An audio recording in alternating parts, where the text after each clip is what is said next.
ظلم در بالائے ظلم یہ تھا کہ 8,000 بچوں کو ان کے ماؤں کے گودوں سے چھین کر صفوں میں قطاروں میں کھڑا کر دیا گیا. مائیں چیخو پکار کر رہی تھی مگر ہائے رے تقدیر کا تماشا، ان کی چیخو پکار کو سننے کے لیے کوئی تیار نہ تھا.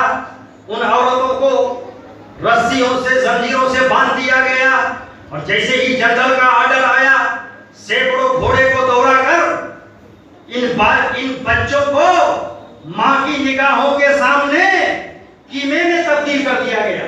مجھے بتاؤ ان ماؤں کے دل میں کیا گزری ہوگی جن ماؤں کے سامنے ان بچوں کو بے رحمی سے کیموں میں تبدیل کیا گیا ہو. ان ماؤں کے دلوں میں کیا گزری ہوگی. بعض مائیں تو بے ہوش ہو گئی تھی، آنکھوں کے آنسو ختم ہو کر خون کے آنسو رو رہی تھی. مجھے بتاؤ یہ ایسا واقعہ ہے کہ سننے کے بعد انسان کا کلیجہ شک ہو جاتا ہے، بلکہ میں تو سمجھتا ہوں کہ پتھر کا جگر بھی پانی ہو کر بہانے لگتا ہے.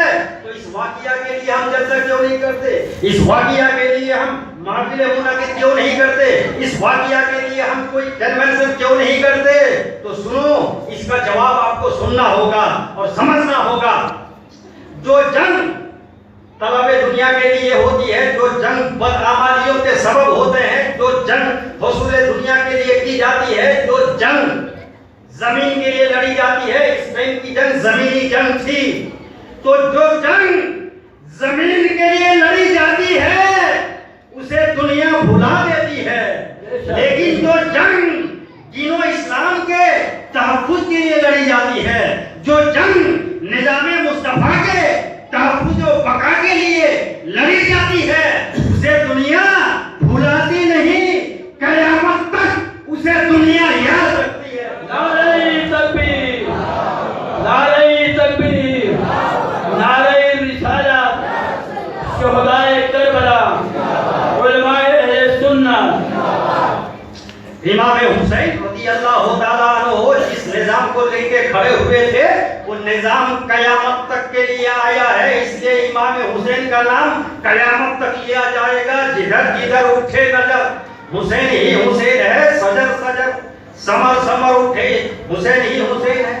ایک وقت عقیدہ نے مجھ سے سوال کیا، مولانا محمد حسین دیناج پوری صاحب یہ بتائیے آپ کی جماعت تو کم ہے، ان کی جماعت تو لمبی ہے. میں نے کہا کن کی جماعت؟ بھائی جمع اٹھا کے بتایا. میں نے کہا سمجھ گیا، اس لیے کہ سمجھ کو سمجھو، سمجھ کے سمجھو. سمجھنا بھی ایک سمجھ ہے. سمجھ کو گرچہ کوئی نہ سمجھا، میری سمجھ میں وہ نہ سمجھ ہے. برگ ہینا پر لکھتا ہوں میں درد دل کی بات، شاید کہ رفتہ رفتہ لگے دل ربا کے ہاتھ.